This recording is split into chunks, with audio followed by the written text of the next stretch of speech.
Okay. Ah.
Good evening, everyone, and welcome to another edition of Startup Series. I'm happy to see you again in this new episode of the Startup Series, your go to place to answer all your startup questions. I'm on a mission to help startup founders and entrepreneurs find solutions to the challenges they face while running their business. In our past chats, we have talked a lot about how startups and investors work together before getting the funding, right? Many of you asked what happened after that. What's next? But so today, as I have been requested to, we are looking something on the post-funding activity that is a critical to the success of a startup is to how to keep a strong, healthy relationship with your investors once the funding is in place. But first, for those who are new, let me introduce myself. I am Govind Kedia. I run Arctic Invent, which helps companies increase their enterprise value and protect them from copycats by way of building business-centric IPR portfolio. My company Arctic Invent has worked with over 1,000 plus startups from Europe and India, helping them build massive value on their product and technologies. So let's get ready and explore the post funding world. You are going to hear some great stuff, so stick till the end and get ready with your questions as well. On our guest panel, we have two very experienced venture capitalists, Chirag Gupta and Bhavish Sood. Chirag represents 8x Venture, which is a deep tech focused and a very founder centric fund. I have had opportunities to spend some time with Chirag, and all I can say is a true giver, a person to learn from. Welcome to the Startup Series, Chirag. Could you please tell us more about yourself, your journey of 8x and in the venture world? Over to you, Chirag. Thanks, Govind, and thank you for the lovely introduction. So, we are a deep tech focused venture capital firm, as you rightly said. And for a deep tech venture capital firm, protecting intellectual property is something very key. So, yes, we have had great interactions with you, and we would love to interact more. I personally am excited about the topic we are going to talk about, the investor relationship, because this is getting a lot of heat at the moment, especially with the Baiju corporate governance and a lot of the corporate governance questions coming up, investor updates coming up. So pretty excited about the conversation today. Great. And our second guest is Bhavesh Sood, who is general partner at Modular Capital. He will be sharing his wealth of knowledge and also be sharing key insights on working with startups and also public companies. Bhavesh, could you please tell your audience about yourself, your journey about investing wealth? That would be great. Yeah, thank you for inviting me today. So, Modeler has been around, for I think little more than 3.5 years, and we predominantly are focused on software with some elements of deep tech. We have very interesting AI companies in our portfolio, and opportunistically, we also do some impact investments. We've done some ed techs, we've done some, logistics plays focused on the rural markets. So, my journey. This is my second fund. We've done about 14 investments, typically focused on the seed stage, and very excited to be here today and contributing both with you as well as Chirag. Great. Thanks, Chirag and Bhavish. Now let's begin with and I have a question for you, Chirag.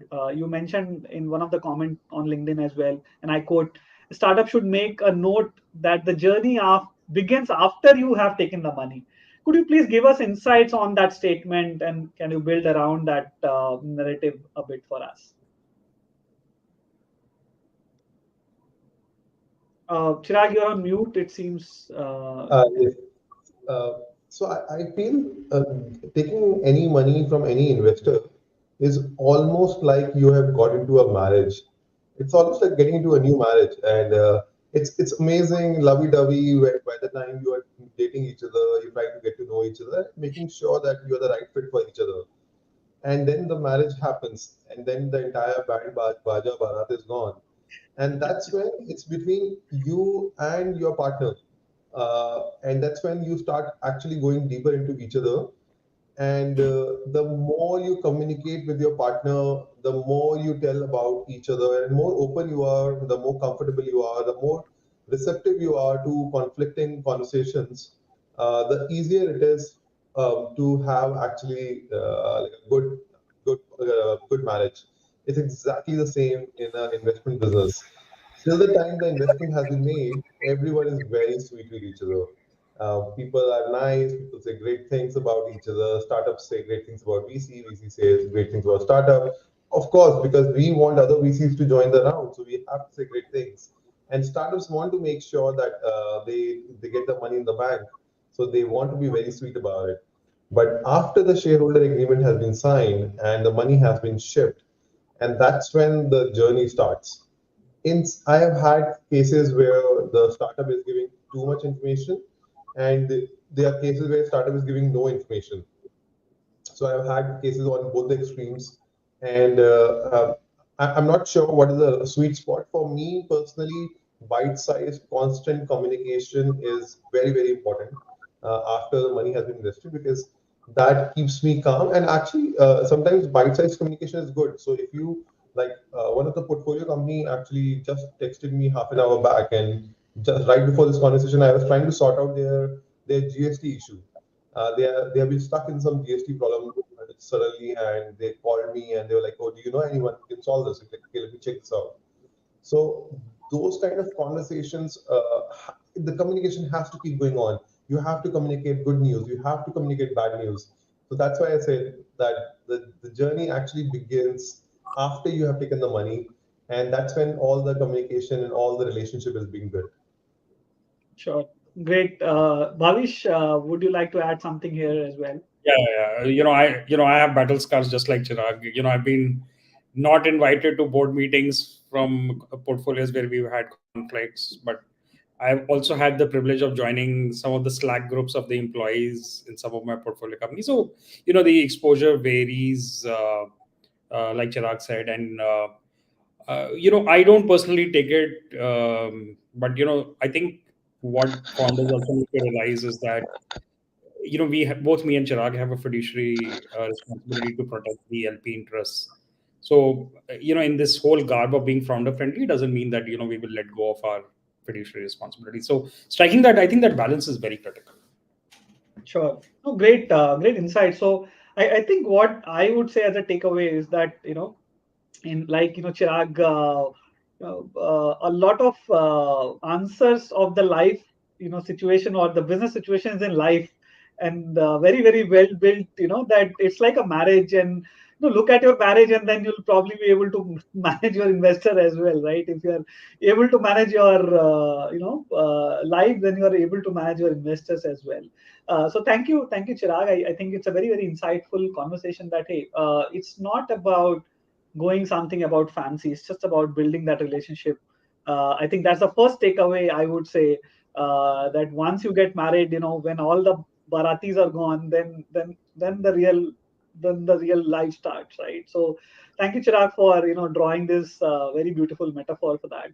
Now, just to lay a format as we dive into our topic today, I'll put forward an aspect for discussion, and if you could, both gentlemen, put forward your views relating to the topic. Chirag, I would request you to also wear a startup hat in the discussion, as they give their viewpoint as all. For our audience, as always, please put your questions down for Chirag or Bhavish, and let's try to get them answered. And also, Bhavish, we can have that. On every question, we can exchange this hat. For some questions, Chirag, you can have the founder's hat. Bhavish, you could have the venture capitalist or the investor hat, and then we can kind of go from there. So now let's get started. I mean, first is on the aligning expectations. How important is to align expectations between the startup and the VC, and when should this happen? So Bhavish, why don't you take a charge and share your view as an investor, probably in this case?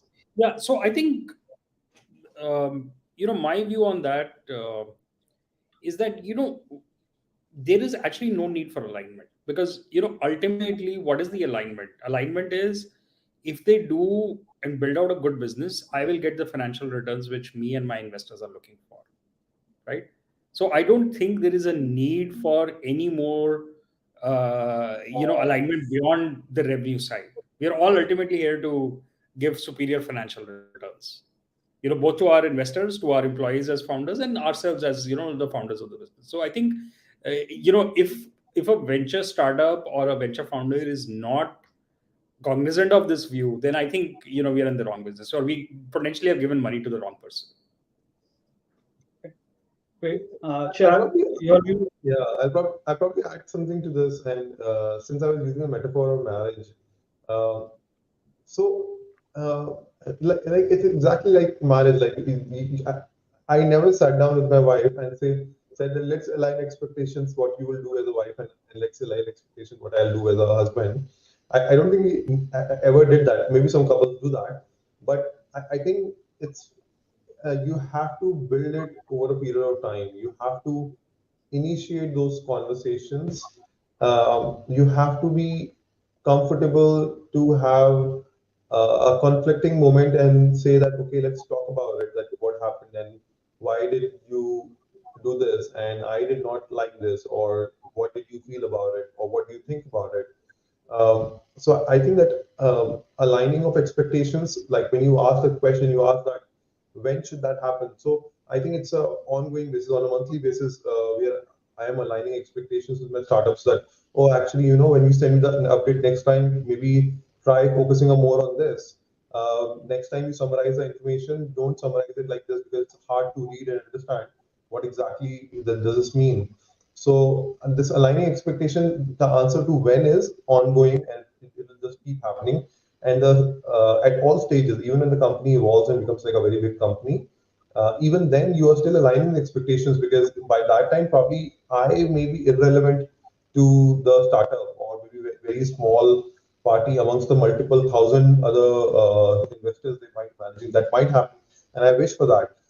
But it's my responsibility to keep aligning with them that, okay, do you want me to back off? So as a startup, like you said, that always also wear the founder hat. I'm also happy sometimes when the startup founder says that, okay, I need you to back off because I want you to leave me a little bit, give me the leeway and not have constantly asking for updates. And I'm absolutely fine with that.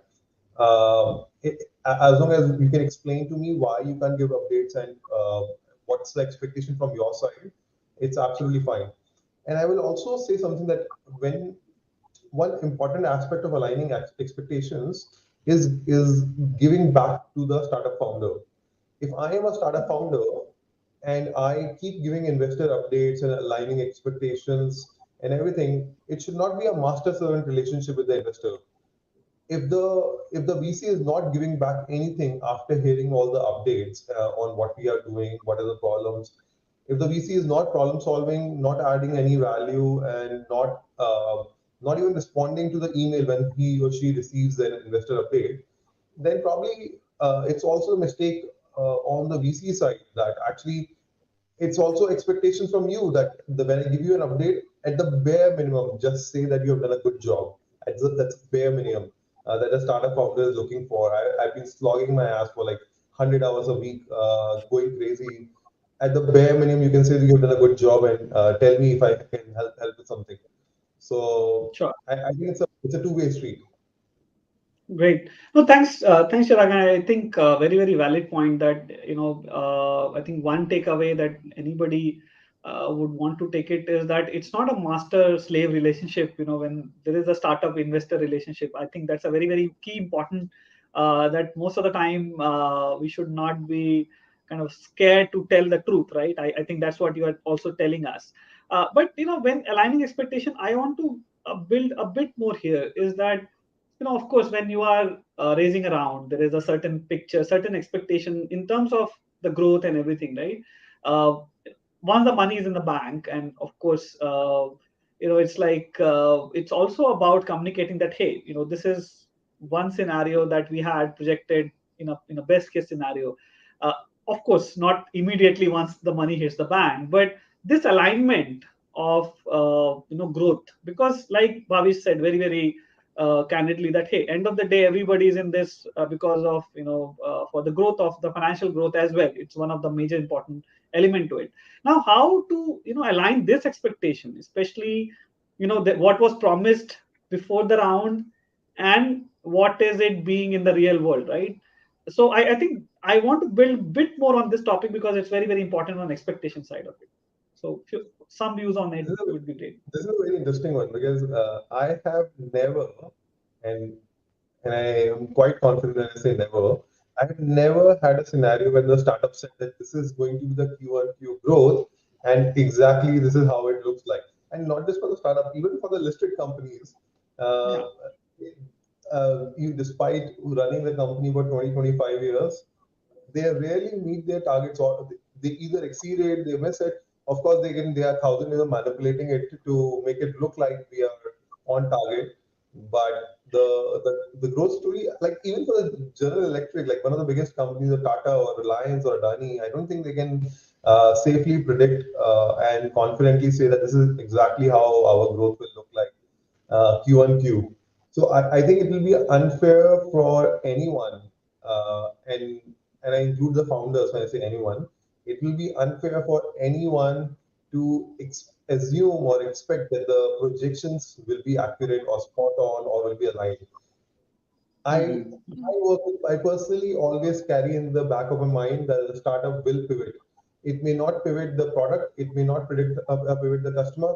It will pivot some component. It could be the geography you're serving, it could be the product you're serving, it could be the customer you're serving.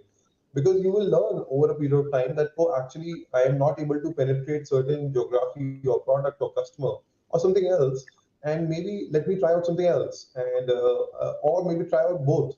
So the startup will always pivot, and the growth numbers. If you want to go back and say, oh, actually, in the pitch deck you said that the revenue will look like $1.2 million and revenue is 0.8 or $1.6 million.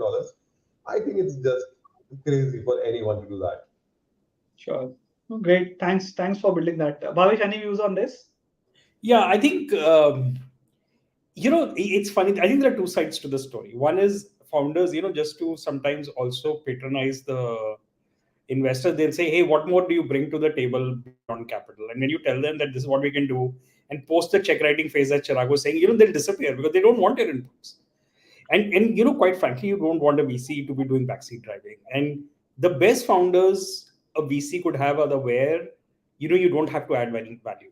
So you see, most of the value which VC funds are today doing through platforms, right? It's just platforms, where, for example, we have a Quagro platform where we focus on product management, product marketing, go-to-market growth, all the things I've done during my consulting and operating days. But frankly, they are designed to protect downside. They're not designed for your top performing portfolio to scale even further. It's a downside protection. Very interesting. No, thanks, Bhavish. It's very, very interesting perspective that it's all there's always this balance, but but thank you for the views. But are there any tips you can give startups? Sorry, Chirag. So before we move on from that, I actually want to understand what Bhavish said a little bit deeper. So when you said you made a blanket statement about VCs are probably, you don't want a VC to be a backseat driver, which I agree with. What do you think about the VCs that are actually former founders? How do they feel about it? Because see, I came from a different background, which is not like I have run my startups, but I've not been a very good at running a startup. But I sometimes think about it that, let's say Freshworks, for example, they are now setting up their own VC firm. Yeah, and they do. As an example, yeah. So I think a lot of operators, but when you look at the statistical data, the financial fund managers give better return than operating VCs, right? The math is clearly in the favor of financial investors. And is that because the operating VCs actually go down the path of trying to hand over too much? No, I think it's also there are a lot of aspects which are just pure finance as a function in a fund, right? Which is, 50% of a job at a fund is just fund operations. It's M&A, corp dev. Chirag, and you do this fairly successfully. Raising next rounds for your portfolio, making sure that they have enough runway. They're not. There's a balance between revenue and the burn they have. So they're adhering to the right set of performance metrics. So maybe the operating guys don't have so I think the best would be a combination of both. People who have a combination of both. I think that's what the balance is kind of needing. But I think like I said, the operating side of value add is a downside protection. It's not a ways to generate alpha. Great. No, thanks, Bhavish and Chirag. Very interesting insight here that how to also when you are raising, how to balance this operating and financial VC as well. I mean, thank you for such a very such an insight that all the listeners and maybe after that when we post these lessons, it's very interesting that how to basically manage and also select your VC partners from an operating angle and a finance angle. Now, building on to our conversation, are there any tips you can give to startups on how to communicate this or even initiate this conversation? Sometimes it's like a hesitancy of telling the bad news or some conversations. Have you had any examples of any good or bad way it has happened with you? And what are the challenges startups face if either of the path occur? So some bit of those insights will be really useful. Should I go first, Bhavesh, or you want to go? Yeah, Chirag, why don't you go ahead? Yeah. So for the bad news, I have a very simple protocol. Just call and tell me. Like, don't go long circles. Just tell me what is going on. Just tell me what has gone wrong. Just tell me, and just openly ask me if there is anything I can do or I cannot do. If there is anything I can do, I will make phone calls. And something that Bhavesh was saying that so we operate almost like a finance VC. Something that we spend a lot of time on is keeping relationship with the corporates, other VCs, with the international expansion companies who can help with international expansion, company secretary, all kind of corporate services. So we can keep a very close relationship with that. We also keep relationship with people who can help liquidate any company and sell it off to someone in the market. So if you just call and tell me this is where what is happening and this is what things have gone wrong, I'll try to say either I can help you by calling someone. Most of the time, that's what I do. That I just call someone and ask them that can you help this guys or not, and make an introduction and just step back and let them see if they can solve with each other. Or I'll tell them that I don't know anyone who can solve this, and let me see if I can find someone to solve this. So for a bad news, I think it's the only way. And I have kids at home, so I say the same thing to my kids. If you have done any shit, just tell me, and either I'll solve it or I'll find someone to solve it, or we'll just both have to walk away from that. You cannot beat around the bush, go in circles, and then later on tell me, oh, by 3 months back, this bad news happened. So that's a very important tip. Be open about it, which is very hard actually. It's easy to say for a founder. It's very hard to call anyone and say that, oh, actually I've screwed up. So it's very hard for any founder to say that. And all founders do realize what has gone wrong. They do understand what they could have done differently. But it's very hard for them to pick up the phone and say, oh, actually, I screwed up. So that's been my take on that, Bhavesh. I would love to hear yours as well. So I think I have a slightly more simplistic mental model, you can say. So, my mentor who brought me into the venture space, used to say, business model failures happen. And, you should, if you have to shut down a company, you should do it with happiness. Because sometimes, things just don't work out. So for me, the founder intent is critical. You gave it your best shot, things didn't work out, that's fine. That's acceptable. But if you took money and you did not try and grow your business, and, I have founders like that, also, we all have, black sheep in our portfolio. So sometimes these things happen. So intent is very critical. Okay, And great. actually, No, I think, sorry, go ahead. before you move on from that, a very interesting part that Bhavish said, that the black sheep thing. It's so true actually, because a lot of founders, and from the founders' perspective, actually, they're actually not the black sheep from the founders' perspective. They actually just got a cold feet because they realized that I was making a 1 crore salary per year, and now I don't see myself making 1 crore for the next 5 years. So and I have jumped into this because I had a big FOMO of Modi ji saying that there are 1 lakh startups in India and everyone should do that. I had a FOMO and jumped into that, but now I'm realizing that it was a mistake. Yeah. Or I think just to add to what Chirag said, they have stopped being the growth funnel, the growth, they have no longer on a growth trajectory, and they just become lifestyle businesses for the founders. And they've gotten used to the fact, right? So if you left your corporate career 20 or 30 years back and you're making a couple of lakhs, either on a venture money or a combination of venture money plus your own cash flows, you're obviously not go in your late 40s and 50s, you're not going to go back and take a corporate job. So sometimes, so I think intent matters, so when we are looking at, see, the VC's job, unfortunately is a no business job, right? We are in the business of saying no. And when you're in the business of saying no, I think it's critical that, we look at the human behavior side, because eventually venture investing in the early stages is a lot about human behavior, or the founder assessment. Great. Thank you for bringing this. I think very important. How to manage and the realities of the startup world. But how regular this conversation has to be. I mean, there is what's a typical cycle that you believe is a good cycle. Kind of balances. Not less communication, over communication. What's the like your view on having a regular communication? What does regular mean to you?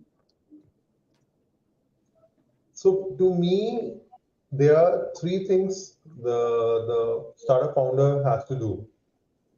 1, detailed update per quarter that has to go out. And that has to go out to all existing investors, and that has to have all good news, bad news, everything. So 1 detailed update per quarter has to go out. You may or may not have like a meeting, even if it's an email with a detailed financial update, operating update, and all the detailed update, that's good enough.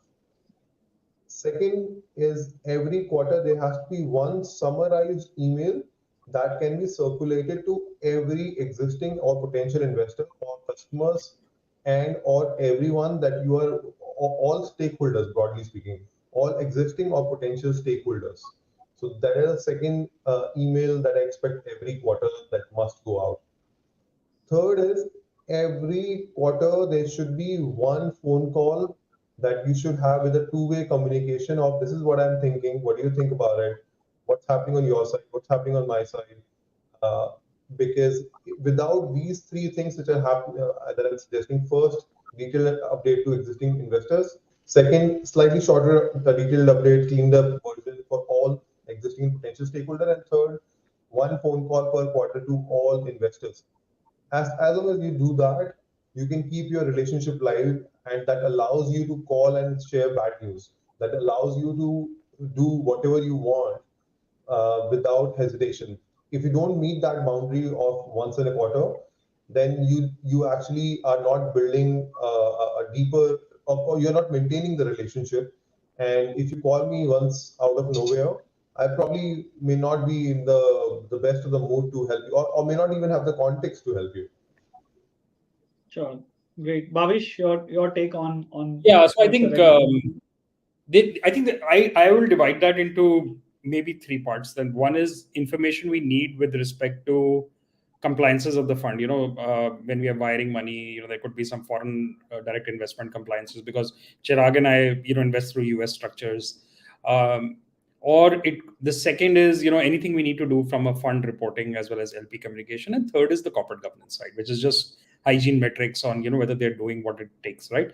So I think a combination of all 3 is important. And, we've seen companies who are extremely focused on the business, they will ignore the corporate governance side. Not that they're doing any hera-fairy, but, they tend to focus more on the business metrics. And then there are others, who would, the best founders are those, who actually have a combination or a handle, and they run well-oiled machines, right? And typically I've seen that it happens only when one of the founders has somebody in his team who can look at the operation side of the business also. No, very, very interesting. I think this kind of demarcation of the information, it's very, very important, like you said, Bhavish, that it has to be on the compliance side, on the business side. But now, one slight tangent question on this is how much you can delegate on this. And Chirag, your question on calling, say investors. I mean, sometimes a cap table could be too crowded to kind of call everybody, right? Depending on, and if there are like angel investments from private individuals, it becomes even the founder will only be doing that conversation. How to balance this? I think that's also one important, who to talk to, who not to talk to.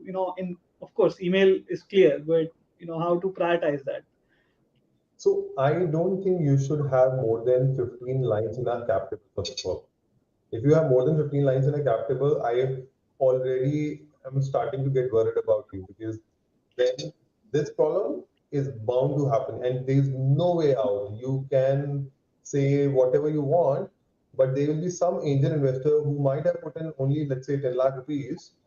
And if he wants a detailed update and a detailed conversation, you cannot run away from that. So, even though I appreciate what a lot of angel networks have done in the country, I am not a big fan of angel investors, especially the ones who have no industry experience or no intent to help the startups to be on the cap table. If you are not helping the startup and you no intent, not no intent and no capability to help the startup, if you don't have either or both of them, then you should not be on the cap table. Unless maybe if you're putting like probably 1 crore rupees, then maybe yes, or more, like a sizable number, then yes. And there are a couple of ultra HNI who can write like 5 crore, 10 crore checks as well, then fine. But if you have like what you described, like some 30 people on the cap table, each has invested 5 to 10 lakh rupees, and out of nowhere, one guy gets angry someday and he wants to have a master servant relationship. He calls and wants a startup to give a detailed update. Trust me, I would rather not be involved in that startup, because that founder will end up spending so much time just pacifying these angel investors. So there were two parts of the question. One part was how do you deal with those cap tables which is very long and angel investors. So A, I don't want to deal with that and don't recommend anyone deal with that. And B, you talked about, can we delegate that on the founder side and on the investor side? Very hard, actually. It's very hard. Can I delegate my relationship with my wife, or any communication with my wife, or any, for that matter, even the smallest of the things in the house, irrespective of how busy she is or how busy I am? She's not going to send any of staff in the house to ask me. She will call me and she'll just have a conversation with me, because I'm not going to take the staff seriously ever in my life. And same for her. She'll never take it seriously. So, and I'm using the marriage example because you're equal in the marriage, and it's the same with the VC and a startup relationship. You're equal in this marriage. If you try to delegate it, I don't think people will take each other seriously. It's just a signaling for me that you don't have time for me, and I understand that. Sure, I appreciate that. Bhavish, your view? Any contra view? Or? Yeah, no. I think I'm, fully in agreement with Chirag. The cap tables, the good part is a lot of the angel networks have started setting up their AIFs, and now they are, come in as a single entry. So we're seeing a lot of that started to happen, right? But good founders do not want a crowded cap table anymore, purely.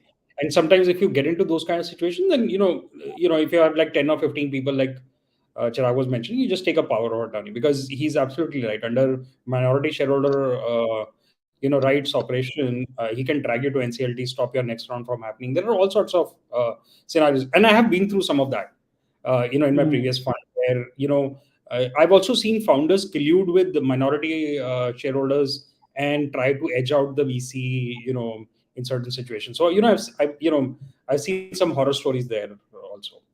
Okay.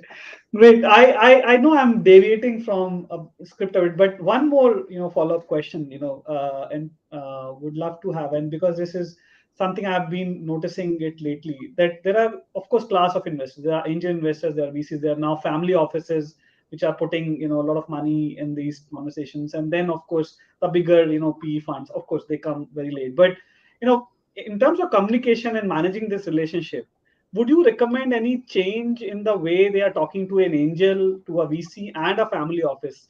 Some insights would be a great value addition here. Bhavesh, you want to go first? Yeah, sure. Bhavesh, Yeah, sure. So I think the fundamental thing all three will look at is the business potential, but the fund managers and the family offices will have certain nuances. The family offices will, some of them will do it just from a pure financial return perspective. Some of them will also look at it from their core business where they made money, and what are the white spaces, or how they can add on, right? So example is Pidilite Ventures. So they focused on the the house space, and not real estate, but on the supply side, right? So they focus on that. When you look at a VC fund, the VC fund is purely going to be dictated by two principles. One is the power law of distribution. The second thing they're going to be dictated by is, this company have the potential to return my fund by virtue of that distribution, right? So yeah, and the angels will look at it, not only from return, they will look at whether this will have a next round of up up valuation, so those kind of criteria. But yes, there are certain nuances which vary by the segment of investors, but the VCs would be the hardest to get a check to write. Okay, great. So, Chirag, your views? So I actually have it's a very interesting question, and on how to deal with all these different categories of investors, because I feel the Indian ecosystem, or the Asia as a whole, has not matured yet. There are quite a few angels also which are very good. I have a lot of respect. Like, the kind of due diligence that some of these angels do is exceptionally good. They are some of the VCs, and some of them we have interacted with, and I'm sure some people might say about me as well. But I feel some of the VCs I meet, I'm like, how are you even a VC? Like, you should not be in the VC business, because you don't have any of the skill sets which typically that Bhavesh is talking about, that what VCs will look out for. And same goes for family offices. There are family offices which are a little bit more professionally run, professionally managed. They know what they're talking about. And there are family offices which are actually managed by the son or daughter of some HNI who has studied in the US for 3 years, and now he thinks that he knows everything about what will work in the Indian ecosystem. So they are, I think, in each of the three buckets, fortunately or unfortunately, the market has not matured yet. So broadly, the trends that Bhavesh said, I agree with, but there are so many exceptions right now, and not like little bit exceptions. I think in each of the categories, there's so many exceptions right now that are happening. I think it will take a couple of years, if not a decade, for us as a country to get to the point where we can say that, yes, these are the clear nuancing differences. Sure, sure. I again have one more deviation of this question, because it is very interesting. That in some conversations I have heard founders telling that, hey, depending on, like I discussed about the investor type, like family office or angel or VC. Sometimes it gets like, the expectation is that even if I call it 3 in the night, you should be ready, and like like a master servant relationship. Sometimes it becomes, with some people. I'm not saying everybody will be like that.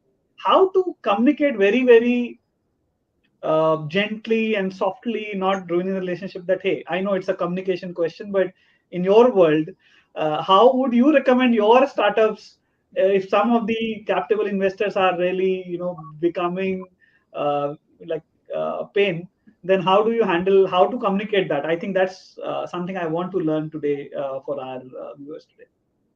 I think, first of all, I want to meet these lalas that expect their startups to be available at 3 in the morning. And the second question is, what is this lala doing at 3 o'clock?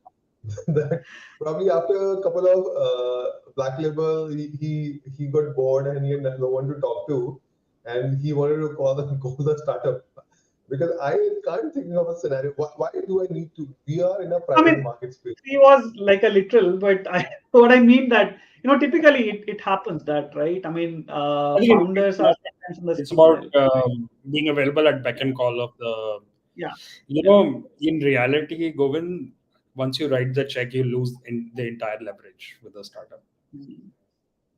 Okay. Not always, Bhavesh, because especially with the sizable VC firms or sizable family offices or even sizable angels, these guys are going to write one more check.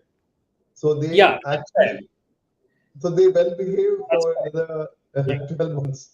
So the trick is, always tell your startups that you have enough reserve ratios to give them, even if you don't. Great. No, I think a lot of good information. We can definitely build upon. I'm sure people who are watching now or later going to get a lot of insightful conversations here. Now moving on to seeking strategic guidance from VC. I know we have talked about operational and financial VC, but most VCs are made of people who have been there, done that all. Most of the time. So what role can VC play in helping a startup with strategy? What kind of strategic help can they provide? And can you, from your experience, give examples where startups have sought help and benefit from it? So some of your examples, or otherwise, some insights on this will be really useful. I'll say from my personal standpoint, not generalizing, I don't think I can help on the strategic aspect. What I can help on is asking them sensible questions and helping them think it through and come to a sensible conclusion that they think it might be relevant to them. What I can do is potentially giving them some information of the benchmark based on what I see of different startups or different sizable companies doing. However, I personally don't feel I am qualified or knowledgeable or smart enough to go to a startup founder, because generally I would like to believe I've invested in people who are smarter than me, or at least as smart as me. So I don't find myself smart or knowledgeable enough to go to them and say that, oh, actually, this is what I think should be the strategy. And it could be the case that it's my lack of knowledge that I am not able to do that. But even when they call me, want to talk about it, I will just end up asking them a lot of questions. So either they will get frustrated or they will find answers while they're talking. So sometimes they just need a sounding board and throw ideas and have some sensible questions. Something that I feel I am good at. I came from a consulting background. Something all the consulting firm teaches you very well is how to form a framework for decision making. And some startup founders are missing that framework for decision making on how to quickly form a mutually exclusive, collectively exhaustive framework that can help you land to a decision. So I can hear them out, quickly form a framework with them in my mental model and ask them a lot of sensible questions. But I don't think I'm qualified to say that, oh, actually, you should take this direction because this might work. I don't think I'm smart enough. Bhavesh, what do you think? Okay. Yeah, so I think my view is even more dramatic.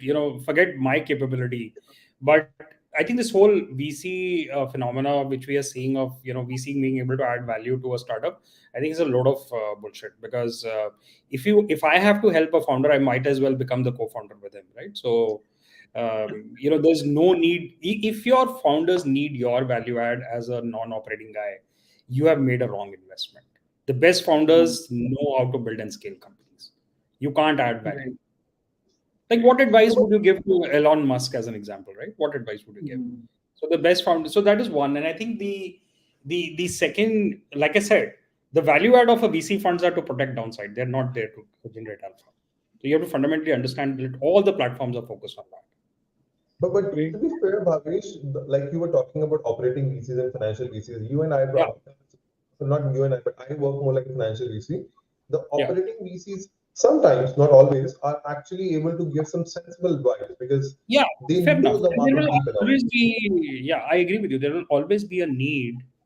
Um, so I'll give you a live case which happens in one of my flagship investments, which is potentially going to return my fund. They have a unicorn co-founder on their cap table. Who do you think the founder will go to? This is a guy who's founded a unicorn, exited it, and took it to IPO. Who do you think is going to be able to add more value? I think we also need to remain realistic that we are basically just trend spotters. We are there, gatekeepers to the innovation economy. I think that's where the value add, our value add is kind of restricted. But a fund manager's job, I keep telling we are, a lot of the fund managers who've raised their own funds and don't have a corporate fund job, right? So like people like me and Chirag, we are also startup founders in our own sense. The only difference is we take far more higher risk. That is one. The second thing we do is like the founders, we also raise capital to deploy.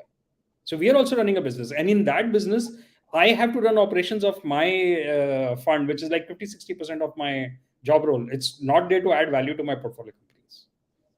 Sure. No, great. I think very, very insightful.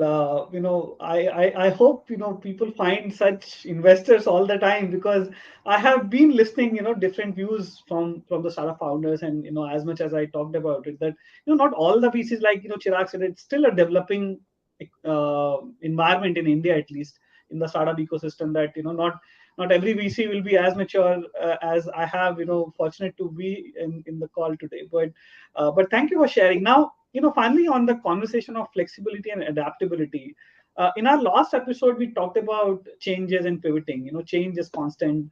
So how does VCs should approach when the startup is in pivoting? Of course, Chirag, you briefed a bit about it. How can that communication can happen between an investor and a startup and a VC? Could you give some examples of your startups? How did they do it, and how well was received? How was your reaction? How did you took that path with them? That would be a great insights for the listeners today. Bhavesh, you want to go on this? Because we Yeah, touched on that. I think more than the pivot, in my previous fund, I've had a company which, remained in healthcare but did multiple pivots. They went from a clinical software company to becoming a full stack clinical delivery company. Typically my view is some of the pivots, we romanticize pivots. We look at companies like Shopify, which started as selling snowboards and then eventually became a tech powerhouse. And we romanticize that. But reality is companies who do multiple pivots or who are not able to find product market fit in the first 12 to 18 months, they typically are red flag and ripe for write off from a fund's perspective, and it typically happens for two or three reasons. One, they might be making something very innovative, right? So because Chirag and I tend to focus on deep tech and innovative technologies, we are not in the business of commercializing technologies, right? So that the stage we come in, we are basically evaluating them for technical risk, and it happens, right? A great example of that thematic trend not panning out is metaverse, right? So if you invested in an AR/VR company or in a metaverse e-commerce company, the chances are you are writing off that investment because AI came in and just completely killed that as a category, and that happens in a lot of the deep tech investing. So my view on that is pivots usually are an indication of a write-off, because we don't look at, it's a very small statistical sample of pivots which tend to last a long. Sure. Great. I'm not sure if I really agree with you on this, Bhavesh, about the write-off. And I also don't agree on the product market fit. And let me elaborate on this point. So let me go with the product market fit. I feel that the product market fit is we romanticize, like I'm using your language, the product market fit like too much. It's a very, very evolving thing. Even when you reach like a later stage of the company or you've scaled, and you might be doing the same thing for a long time, the product market fit is constantly evolving, and you may have received the product market fit 2 years back, but you may not be fit for the market now. So you have to keep evolving, and you have to keep looking out in the market on what exactly, how is the market moving, and move with the market. Um, because even if you talk about some of the startups that have achieved an amazing product market fit per se by the time they are Series A, which is like typically 3 or 4 years into the operations, even then, after that, they are not able to scale, or they are not able to survive, because it's a temporary product market fit. You took the example of metaverse, and you took the example of AI. Even in the metaverse, there was a time, not now, there was a time where it was starting to look that some companies are getting a product market fit, and they are, and suddenly the COVID ended, and everyone came back to office, and everyone was like, what metaverse, what NFTs, and what this. So the market moved. So now there are, for the, if you think from a founder perspective, I have two options now. Either I continue to sing that same story that I have reached the product market fit, and I want to continue working on metaverse, or I sing a different song that I have now access to the customer who have worked with me and have a little bit of trust on me. Now the question is, what else can I sell them, and move into the direction based on what can I sell them. So I feel that I would not agree to your first comment that pivot is always an indication of a write-off. Pivot can also be an indication the founder has a strong ground, ear on the ground. He understands how the market is moving. He understands his strengths, and is moving with the flow instead of going against the flow. Sure. Yeah. So I think in So- that case, I would only add that then they should have enough runway to, for the pivot to kind of pan out. I think that Oh, that is true. That is true. The pivot costs a lot of money.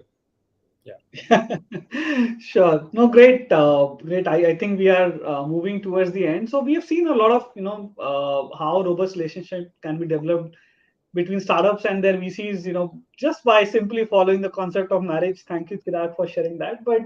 And that small such communication go a long way.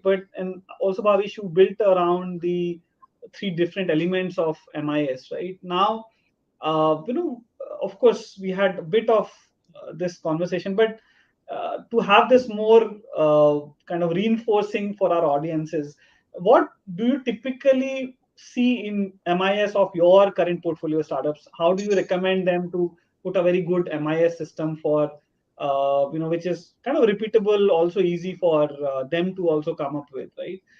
So Bhavish, what's your typically MIS So, that you there follow are with? two metrics, rather three metrics, which we very actively track in our monthly or quarterly MISs. One is obviously the revenue.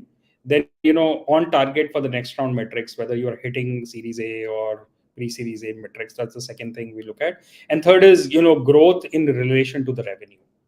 Sorry, burn in relation to the revenue, right? These are really the three metrics which we are really tracking on a month-on-month basis. Everything else is noise for us. Okay. So I look at product metrics. Don't get me wrong, but if the product metrics are not leading to customer success or a better churn attrition rate, churn reduction rate, or more closures or more sales, those metrics don't matter to me, because ultimately the metrics I get measured is on the financial return. Sure.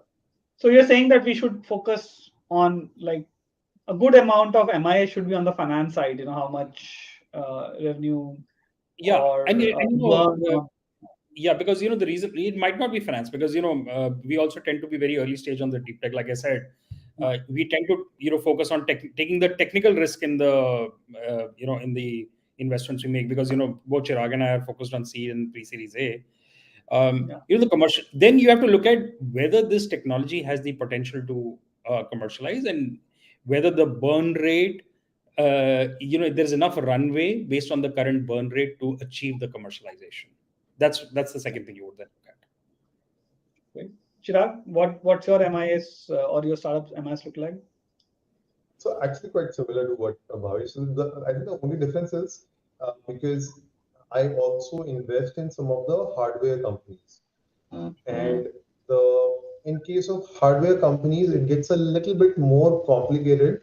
The time to start commercialization is a lot later. than the software companies. Not always, but almost always. And because of those reasons, I also want to hear their story on the TRL development. For example, they were at TRL 5, and not just an artificial TRL 5 with a proper explanation, with a clear milestone of they are trying to hit TRL 6 or TRL 7 in next 3 months or 6 months, and like a deeper level information of what does that mean for them. That they are going to file for the PCT, for example. They are going to develop certain enzymes, for example. They are going to some level of outputs to prove that they are actually technically progressing. Is something that we track on that. So I I don't think I'm as rigid as Bhavesh said. In our case, I'm relatively a lot more flexible.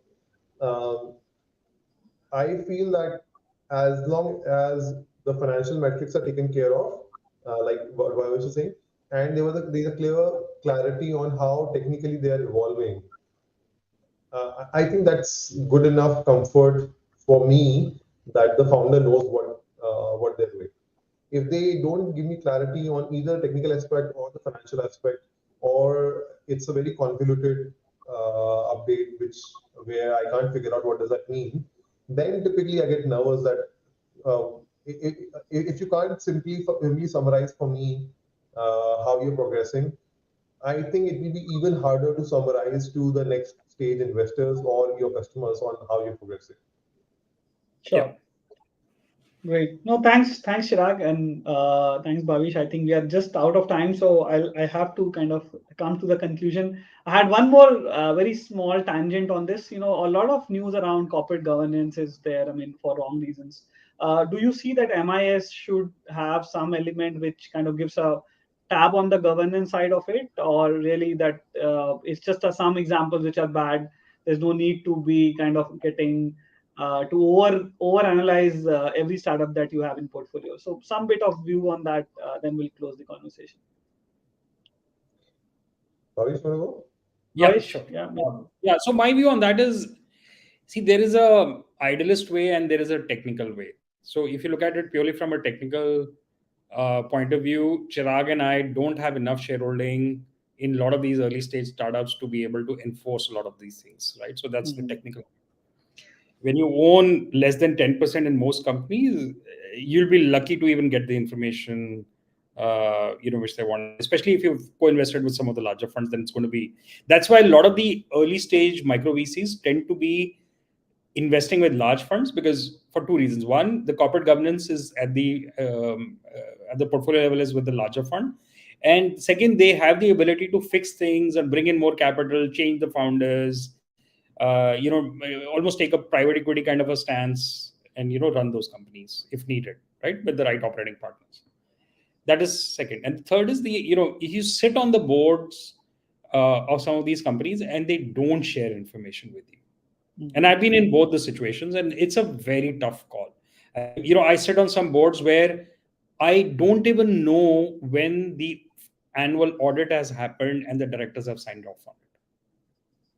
I almost empathize with VCs who's run into these kind of situations with more well-known startups. And trust me, it's very hard when you start looking at it from a VC perspective, very hard to enforce some of these things. The moment you start enforcing, you should be willing to basically write off that investment, because you go after them hammer and tongs. You will not have a relationship. They will not consult you next round. If you get angry, you might not sign off on the next round valuation. So all types of situations happen. Sure. So pretty similar point of view for me as well. I think, as you rightly said, Bhavesh, I generally tend to own 5 to 10% equity in the portfolio companies, and that rarely gives you significant power to actually impose any corporate governance. Um, and I agree with you. When you reach a point that you want to impose a corporate governance, which you can, legally speaking, when you reach a point that you want to impose that, I would just write off the investment. And of course, I'll impose whatever I want to do that. But typically, by the time you realize that there is a need to impose that, that typically means that things have gone out of control. And whatever you do for the disaster management, the likelihood of you're just doing like a crisis management now. And for a smaller VCs like us, for me, not say for us, for 8x Ventures, I'm not sure if that will work in our favor. So we have so far not spent so much mental capacity forcing corporate governance. And most of these corporate governance issues start coming in at a much later stage. At an early stage, more or less, there's not much in the balance sheet. There's not much in the documentations. So there's not much to impose also. And by the time you are at a Series B or a Series C, there's some bigger shark who's way bigger than us sitting there, leaving us with no. And we have a master servant relationship then with that shark actually. Yeah. Oh, God. I think, Chirag, what you're essentially building in a marriage example that, people don't tend to cheat in the early days, maybe in the when they get too old. That's a good interpretation. That is so true. Govind, you and I have been married for exactly the same amount of time. So you have to tell me what I'm thinking now. This is on record. Oh, great. Thank you, Chirag and Bhavish, for being here today and sharing your knowledge. I'm happy that we are ending on a very laughter note. Thank you for being here. Thank you for sharing the knowledge. Our audience can follow you, I hope, and they can connect with you. And I'm sure you can definitely answer some of the questions. Any last takeaways, and then we'll summarize. We are just over time. Any short takeaways, Chirag, on this topic of how to maintain the relationship, what kind of information you should be sharing with your investors would be a great closure for us today. But what about you? I'll go over a metaphor with your relationship between startup and investor. Treat it like your marriage, and think that what kind of information do you provide to your partner, and you will have the answer. So I'll just summarize Great. it like that. Yeah, and one more addition that you spoke, that should not have more than 10 wives or 10 marriages. Yeah. Bhavish, what's your takeaway? No, I think I still stand by my view that if the VC's alignment, see, we are ultimately there to give financial returns. If we are able to do that, you will not have these problems because then we are aligned. Sure. That alignment is very important. Great. Thank you, gentlemen. Thank you for being here. Thank you for spending an hour with us and sharing all the wealth of knowledge, great insights, great conversations, and life lessons also. Thank you, and wish you a great weekend ahead. Thank you. Thank you. Thank you, Thank Chirag. you, Chirag. Thanks, Govind. Thank you, everyone, for joining us today. Your support to Startup Series means a lot for us. Our next episode is going to be a big one, and it's happening a bit later than usual. We have some special guests joining from the other side of the world. This episode is even more special for me because it's the 10th birthday of Arctic Invent. We'll talk about intellectual property, why a startup should view it as an asset, and how can startup value it. And as a birthday treat, one lucky audience member will also get a special gift. That's our promise. To stay updated, make sure you follow me and Arctic Invent on LinkedIn. You will find all the links in the comments, and also click the notification bell for any future events. See you in the next episodes. Thank you. Bye bye.